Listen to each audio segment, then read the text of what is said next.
За сайн байцгаана уу? Та бүхэнд энэ өдрийн мэндийг хүргэе. Намайг Бат Жаргалын энх нэм гэдэг тэгш хамруулан сургах боловсрал сургалтын 1-р хичээл болох хөгжлийн бэрхшээлийн талаар та бүхтэйгээ ярилцахаар ирсэн байна.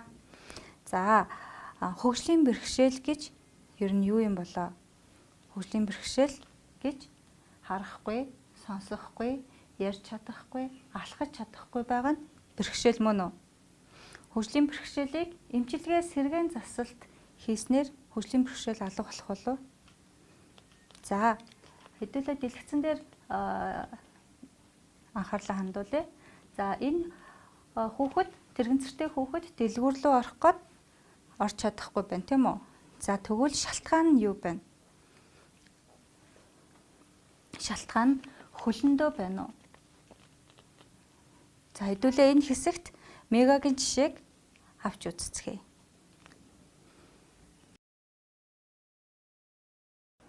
Цэвэн намайг намжлэржи мэмэрсэн гэдэг.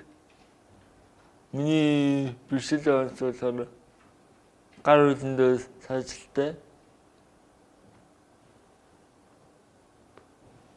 Хурууга чөлөөтэй хөдлөх болныг учраас бичгүүд маань хугацаа шаардлагатай байдаг. Миний хувьд бага ангидаа жирийн сургууль сурч байсан бөгөөд чэжчи шалтгаанууд нэлээд хүндрэлтэй байдаг байсан.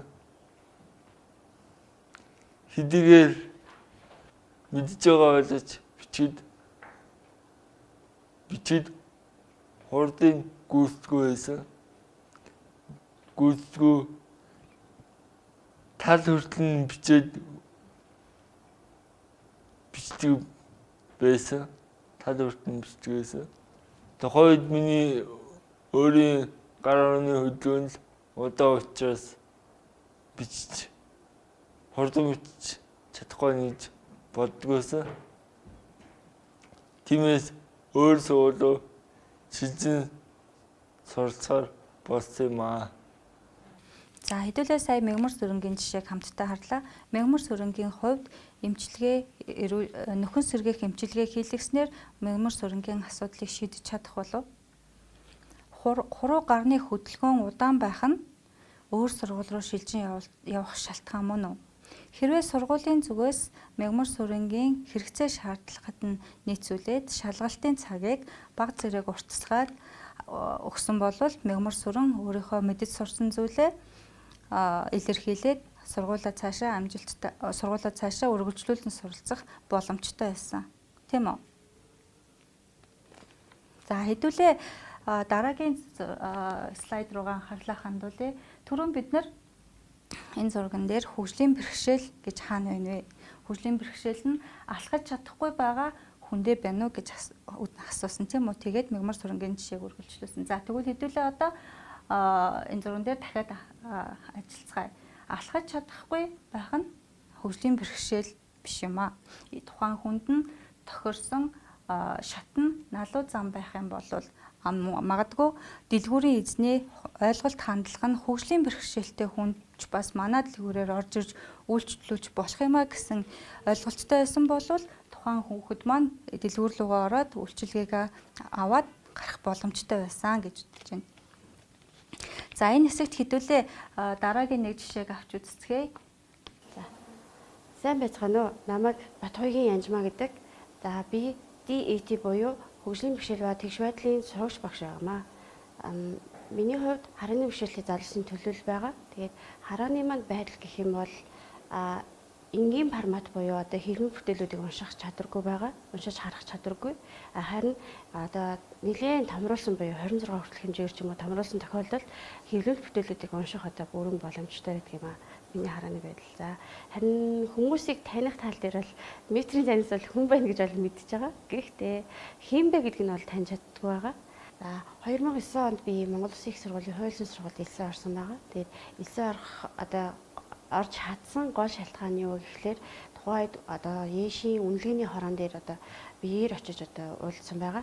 Тэгээ тэр үед үнэлгээний хорооны ажилт маань маш найрсагэр хүлээж авч одоо яг миний нөхцөл байдлыг бүрэн дүүрэн сонссон. Ямар хэлбэрээр яаж одоо шалгалтыг авбал одоо яг болохоор тий тохиромжтой гэдэг нөхцөл байдлыг хамтдаа судалсан. Тэгээ тэнд исэн хүмүүс маань миний одоо харааны байдлыг тий ойлгоод надаар одоо хит хитэн төвшний одоо форматаар хийлсэн материалуудыг уншуулсан.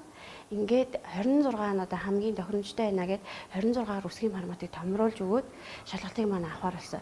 Түүний зэрэгцээгээр хариултын хуудсыг нөгөө харлуулж бүгэлдэг. Тэр хэсгийг би бас бүгэлж харж чадахгүй байсан. Тэгэнгүүт одоо тестэн дээрээ шууд бүглэж явах боломжийг надад олгосон байгаа. Ингэснээрээ би одоо тухайн цагтаа тий бүрэн дүүрэн тесттэй ажиллаад тухайн тестэн дээр хариултаа сонгоод өгөх боломж манд бүрдсэн учраас амжилттайгаар их сургуульд илсэн орсон байгаа. За тэгээд суралцах явцад бол багш нараас маань одоо намайг одоо хичээлээсээ хоцоргүй байх тал дээр бас шалгалтуудаа хэрхэн ямар хэлбэрээр те өгөх тэр боломжуудыг хамтдаа илэрхийлж ийсэн. Ингэснээрээ би явцын шалгалтууд, удирдлагын шалгалтуудыг зарим нь амаар, зарим нь болохоор 26-гийн хэмжээгээр үсгийн томруулж өгдөг байсан. Ингэхдээ мөн л нөгөө шаблоны хуудсыг тэ хариултын хуудсыг харлуулж бүглэлгүйгээр тухайн тестэн дээр одоо дугуулаа явах боломжийг надад олгодог байсан. Энэ бүх нөхцөл байдлыг надад те бүрдүүлж өгснөөрөө миний хувьд одоо сургуулаа 2014 онд амжилттай дүүргэсэн. За Янжмаагийн хувьд өөрийнхөө нөхцөл байдлыг сургуулийн захиргаанд хэлж ойлгуулснаар өөртөө тохирсон хэлбэрээр шалгалтаа өгч сургуульдаа цааш нь үргэлжлүүлэн суралцах боломжтой болсон байгаа. За хэдүүлээ тэгвэл дараагийн слайдыг харцгаая.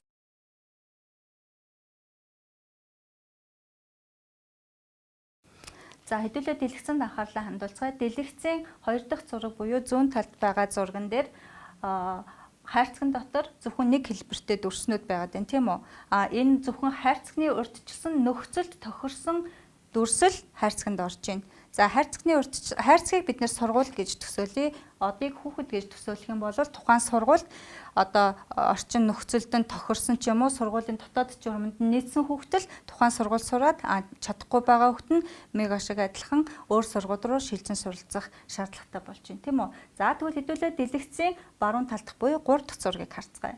За энэ зурган дээр болохоор бүх дүрснүүд нэг дор хайрцагт багтсан байна, тийм үү? За энэ юуг илэрхийлж байна гэхээр хүүхэд тус бүрт тохирсон арга хэлбэрээр тухайн сургууль нь одоо сургалтаа явуулж шалгалтаа авснаар хүүхэд болгон хамтдаа суралцах боломжийг бүрдүүлж өгч байна, тийм үү? Энэ нь болохоор бидний төрөний үтсэн жишээ Янжмаагийн жишээтэй нийцэж байгаамаа.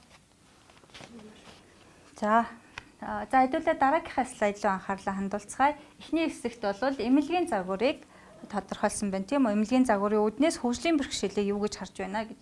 За эмнэлгийн загварын үүднээс хөгжлийн бэрхшээлийг хүн болгон хэвэн байх ёстой гэж авч үздэг.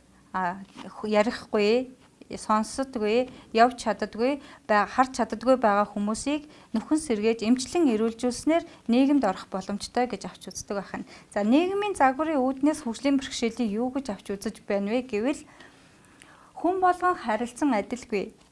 Нийгэмд байдаг ялгуурлан гадуурхалт, тэгш бус байдал, гих зэрэг нийгмийн асуудал нь хөгжлийн бэрхшээл юм а гэж авч үзсэн байх нь. За 1980-ад оноос бол хөгжлийн бэрхшээлийн эмнэлгийн загвараар бид нар голчиж үйл ажиллагаагаа чиглэж явуулдаг байсан бол 2000-ад оноос хойш эмнэлгийн загварыг өгөөсгээд нийгмийн загвар руу илүү анхаарлаа хандуулж ирдэг болсон байгаа. Дэлхийн эрүүл мэндийн байгууллага гэх мэтчлэн мэрэгжлийн байгууллагууд нь хүртэл нийгмийн загварын ойлголтыг ашигладаг байгаамаа. За дараагийн слайд руу хэдүүлээ анхаарлаа хандуулцгаая. Хөгжлийн бэрхшээлтэй хүний эрхийн тухай конвенцэд хөгжлийн бэрхшээлтэй хүнийг нь биш хөгжлийн бэрхшээл гэдэг зүйлийг юу гэж тодорхойлсон байна вэ гэдгийг энэ слайдн дээр гаргаж ирсэн байна, тийм үү? За өөрөөр хэлбэл өмнө бид нэрээ үзсэнчлэн нийгмийн загварын үүднээс хөгжлийн бэрхшээлийг тодорхойлсон байна. За энэ мэтчлэн олон улсын хэмжээнд нийгмийн загварыг хөгжлийн бэрхшээлийг эрүүл мэндийн загвараас нийгмийн загвар руу шилжин өөрчлөгдөж байгааг илэрхийлж байгаа юм а.